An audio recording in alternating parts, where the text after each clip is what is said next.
Welcome to Private Club Radio, your weekly source for industry education, news and discussion. Broadcasting from Tampa, Florida, ladies and gentlemen, here is your host, Gabriel Aloisi. Back at it again here, episode 93 coming to you on Private Club Radio. Thanks for being here once again. We're nearing that 100th episode mark, and we've got some special surprises in store. At least Rick Coffey does. Rick Coffey will be hosting the 100th episode here on Private Club Radio. That should be a great one. Today is going to be a great one, too. We've got Niall Flanagan of Club Incorporated, who's putting on an exciting conference called the Club Leadership Summit. It's happening in December in Belfast, Northern Ireland, and I'm so excited that I will get to attend this conference because the lineup they've got of speakers and education and networking and events really is second to none. So I'm really excited to have Niall on here. Niall also was the director of operations at St. Andrews Links Trust, and obviously that is the home of golf, so we'll have some fun talking to Niall about what it was like to manage St. Andrews. Very cool stuff there. I just got back from Pittsburgh. I was there last week speaking to the Great Lakes Regional Conference.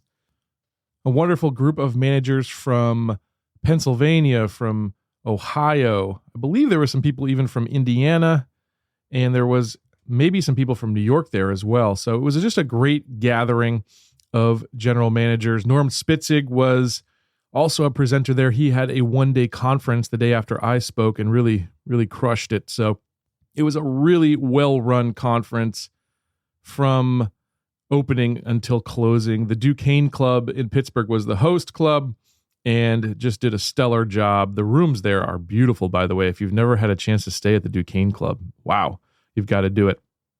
And I guess they have these things called the Duquesne Club scones that everyone has to have. And they are pretty darn good, I'll admit. They give it to you with lunch, and there was a few in my room every night. That was pretty nice touch, and everything there just first class.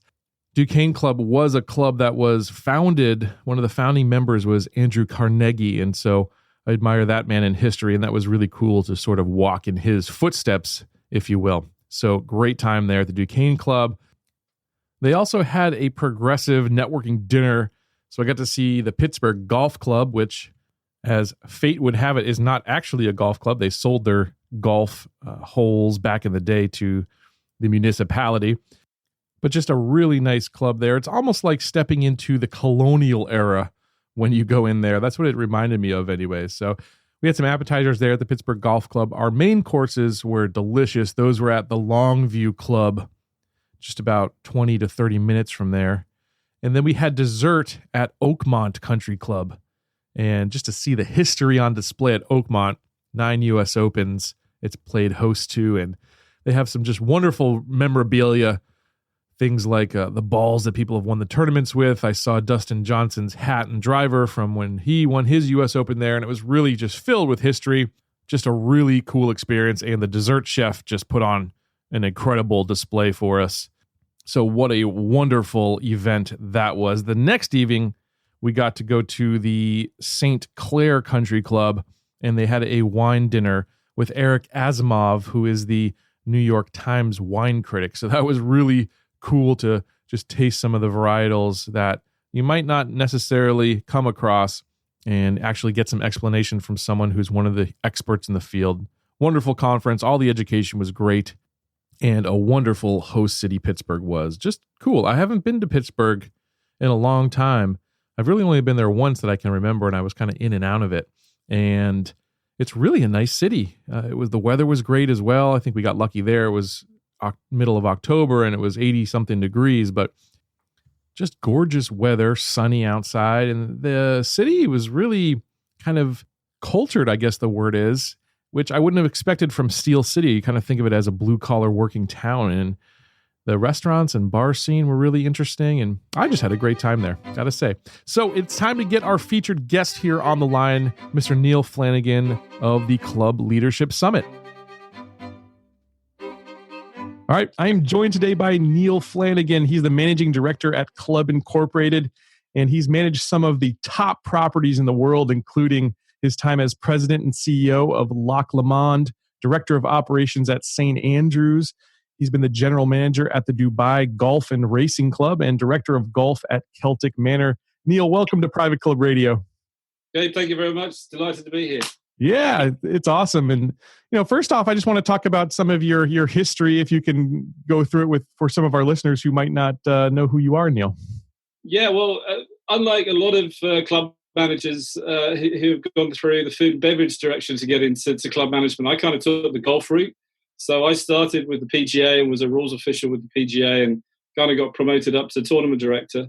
And then got the opportunity for my first management role was at Wentworth, which is probably, the Wentworth Club is probably the biggest country club just outside of London. Right. And it had the World Match Play and the PGA Championship. So that was a great opportunity for me to learn about the club life and also involved with my golf background. I really kind of got some great training, worked with some great people. I was quite young at that stage. And then got the opportunity to go and set up Celtic Manor, which obviously had the Ryder Cup in 2010, but this was back in 1995. So it's a long way then, and it's come a long way certainly from those early days, that's for sure. But it was a great opportunity for me to learn about capital expenditure and that kind of thing. Mm-hmm. And then really got to go to Dubai. I'd always wanted to go and have an international club on my resume, and I didn't really have any languages. So to go to the Middle East, where everybody speaks English, was fantastic. And have 3.5 years in a different culture with very different workforce. Mainly Indian, Filipino on the ground staff, and Sri Lankan. Was a great learning curve. Mm-hmm. And then got the opportunity one day. There was an advert in the Sunday Times, and not often did I get the Sunday Times in Dubai. Yeah, tough to get probably. Yeah, and there was this opportunity to work at St Andrews, the home of golf, and I kind of said to my wife, "That's too good to miss." So yeah, right. managed to get that one after about 3 or 4 different interviews, and wow. It's a tough task, but quite rightly so. And was there for 6.5 years, and we did a lot of great stuff, including the Open in 2005. And I think also that was when I met Jim Singling and got involved with Club Managers Association of America. And at that time, they were very keen to get the St Andrews Links Trust involved and the home of golf to really give that organisation some credibility when it came to knowledge of golf as well. So we really helped out, and we got to know the board, and a lot of the people who probably listen to this kind of know me, and they were a great influence on my career as well. So some really great people from that perspective. That's fantastic. I'd love to know what that transition was like to go from Dubai and Saudi Arabia to St. Andrews, completely different climates, different people. What was that like? It was crazy. I mean, my first day, I think we had more rain than we had in the 3.5 years. Yeah, right. It was very different. An Englishman coming from the desert, telling the Scots, who you see their role as, knowing all about golf and the home of golf, what to do was difficult and different. Especially trying to put in the service side of things. And really my job was to try and look after the customer. I mean, we had 275,000 rounds of golf on the 6 courses at the time. There's now 7, and 2 clubhouses. So it was very different culture, but one that was inspiring. And you got to meet a lot of great people, and it certainly wasn't boring. That's for sure. Yeah, give us just one story from St. Andrews. I'm sure you have a million of them, but what's one of your favorite memories, or something that just makes it unique, unlike any other place on earth? I think just generally on a day-to-day basis, you would see husbands and wives, sons and fathers crying on the first tee because it meant that much to them. It was kind of the epitome of trying to get to the home of golf, the holy grail, if you like. And I guess I didn't realize that it meant so much to so many people. And I guess it was our job to try and meet those expectations and try and make it, the experience really fantastic. I guess one of those was Bill Clinton. He came in and one day and trying to, he he was great, and it was around about the time when we had a big problem in this country with foot and mouth. So the tourism was a really low point. Yep. And it was a big thing to see if we could get President Clinton onto the old course, and we did that. And but he was very generous with his time, and I think he enjoyed the course, and certainly the locals took to him as well. So that was quite a good experience. That's fantastic. Have any idea what he shot that day? Well, we don't know. I think he had a couple of mulligans on the way. Yeah, yeah. I guess we allow our ex-presidents or presidents to get some of those. The nice story with that, he took a local guy out because there was three of them. He said, "Look, I would like to take a local." He was a really good player, and on the 8th was a par 3, and he gave him a new Pro V1 ball with the presidential seal. Wow! And this particular person hit the shot, but not with the ball. So the next hole, the president said, "Why don't you use my ball?" He said, "I didn't like to." He said, "No, use the ball. Use the ball." And the 9th on the old course is a short par 4. And he was a good player, and he hit it on the green, and then he held the putt for an eagle, and the president's running around. And the eagle has landed. The eagle has landed. So quite a nice story for him. That's pretty cool. That's pretty cool. So what was the transition like then? Starting Club Incorporated and getting into the consulting side of the business.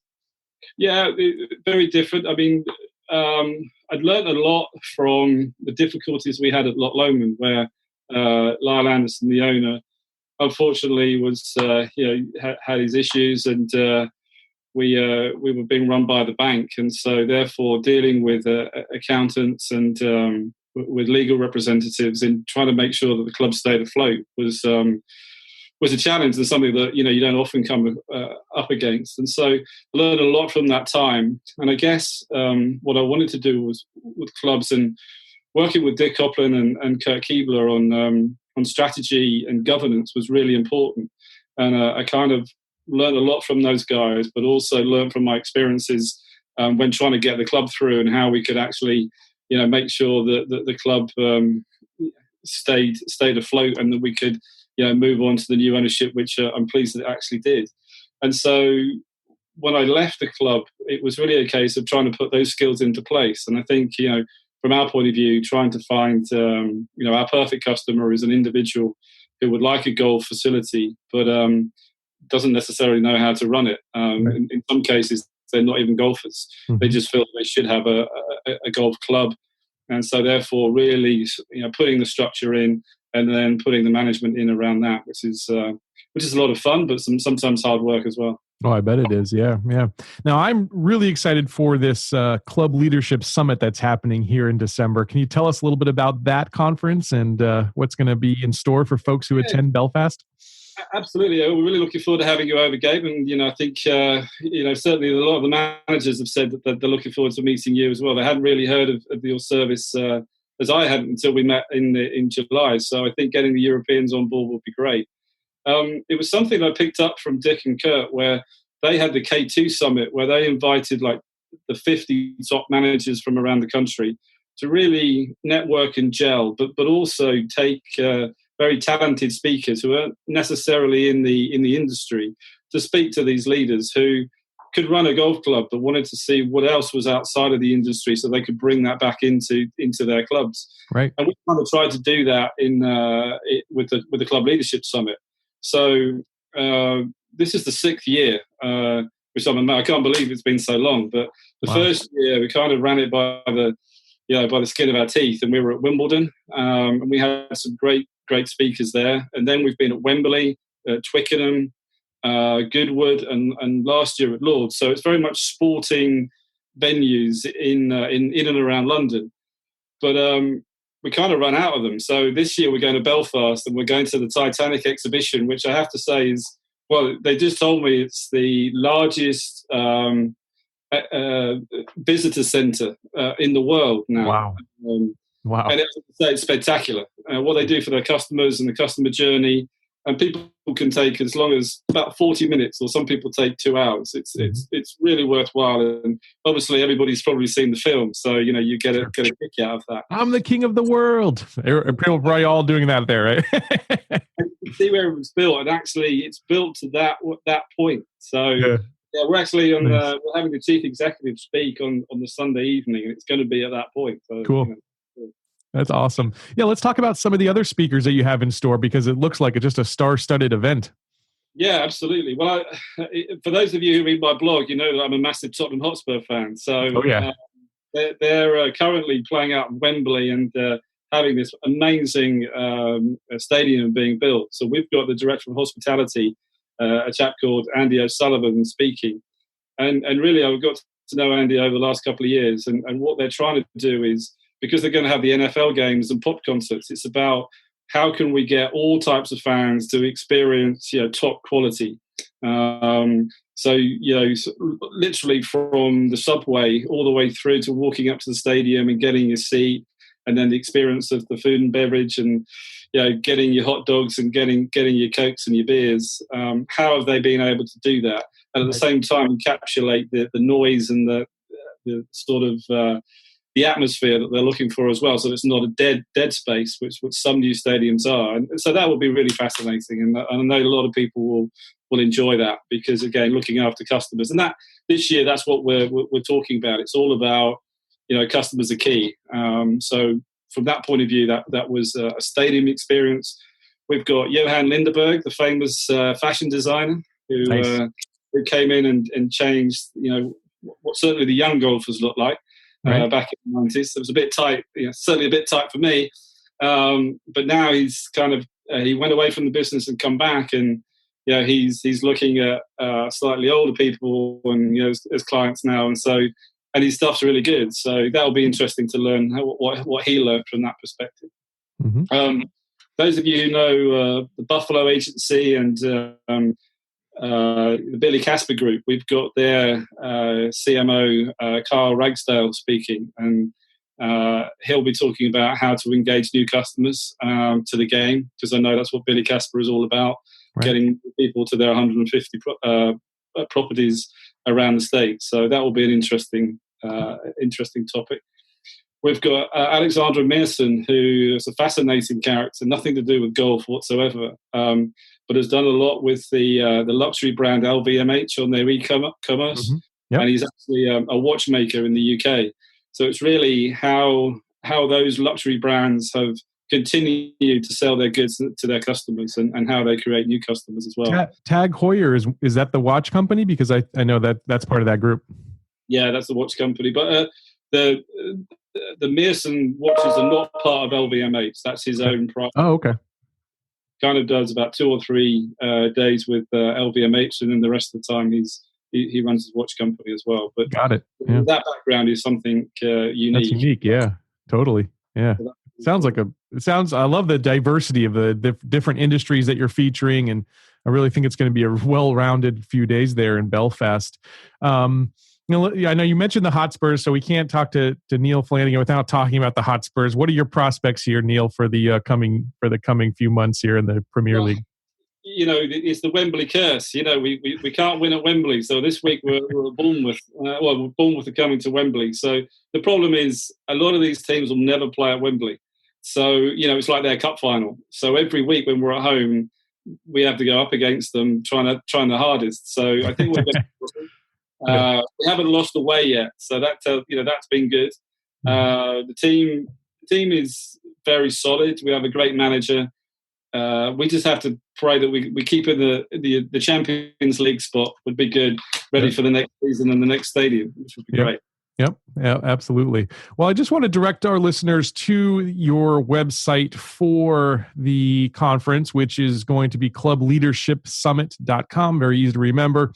It's an invite-only event, Niall. So if tell us a little bit about some of the attendees and the caliber of managers that will be at this summit. Yeah, we've got some great attendees coming. We've got the club's represented at Valderrama. We've got Videbon in the south of France. It's great. We've got the Wisley in London. We've got Woburn just in London. We've got Yazlinks out of the Middle East. We've got, we've got Sweden covered by Bastard, which is nice. A great golf course. We have Monterrey in Portugal. We have, where else we have? San Roque in Spain. We have the National Golf Centre in Spain as well. I think currently we're around about 38 or 39. We've got Carnoustie, for those of you looking at the Open next year. So we actually worked on the search for the new chief executive at Carnoustie. So Michael Wells will be coming. So that'll be good. His first time to the summit. We've got Royal Portrush, which will have the Open in 2019. And again, those of you who read the blog yesterday, it was my first visit to Portrush last week, and it's an amazing venue. It'll be great for the Open. So, yeah, we've got some Royal Dornoch as well right in the north of Scotland as well. So there's a couple of very old clubs, a couple of new clubs, but primarily those managers are very skilled in their operations. They've got big clubs and they want to learn more, which is what it's all about. Yeah, and from the United States, I know the Riviera, Don Emery's attending, and a few others here from the U.S. Yeah, Bel Air as well. Adam's coming, and we've just heard that Tara's coming from Desert Highlands, which is really nice as well. So yeah, it's good to see her again. Yeah, it's nice to have some Americans come across. Definitely. Yeah, it's going to be a good mix there. It's one of the things when we spoke. It was nice to have you come across and see if we can get a couple of the folks to come. So that'll be a good interjection, definitely.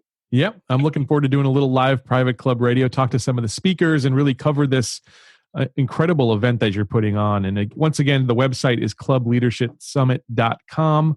Definitely recommend you check it out, and maybe you can beg Neil to give you an invite. I don't know if there's any left, but so we're getting pretty close now. But if they give us a good enough story as to why, then we'll obviously look at that, and we welcome all the best managers in the world to come. That's for sure. Yeah. The other thing we do raise money. We'll have a charity this year. It's the charity which is Sport Changes Life, and it's connected to the Rory McIlroy Foundation. And Rory is the host for the Irish Open.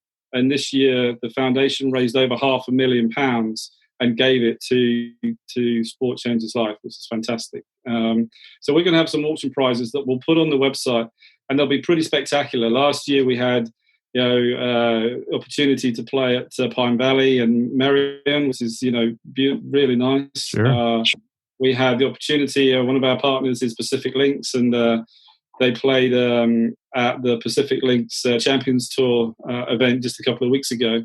So there will be probably just 5 auction prizes, and maybe we'll try and promote those as we get nearer the time as well. So if anybody's looking for an amazing prize and would like to contribute to the charity, then it's a very worthy cause. I love that idea. Maybe some of the clubs out there could use that as a referral incentives for who refers the most members or something like that. It'd be a good way to use that. Yeah. Yep. Awesome, Neil. Well, thank you so much for joining us on Private Club Radio. I could talk to you all day, so we'll have to do this once again here soon. I'll talk to you as well. Hopefully we'll be talking over a Guinness when we get to Ireland anyway. So that'll be fun. Yep, absolutely. Well, thanks for joining us, and hope you have a good one, Neil. Okay. Thank you very much indeed. My pleasure. That is going to do it for this episode of Private Club Radio. Make sure you stay tuned for that 100th episode that's coming up. And if you want to participate on that, if you want to leave a message that we will play on the air, go to privateclubradio.com/inbox. I would love to hear your thoughts on the nearly 100 episodes that we have done here on Private Club Radio. We haven't missed a week in over now 93 weeks. I'm really proud of that stat. We're here each and every Monday speaking to the most influential people in the private club industries, the leaders, the movers, and the shakers. And we have a lot of fun doing it. So we'll catch you back here next week on another edition of Private Club Radio. And until then, here's to your membership success. Private Club Radio is brought to you by the Private Club Agency, the premier marketing and consulting firm dedicated to helping clubs increase and retain their membership. Visit privateclubagency.com to learn more.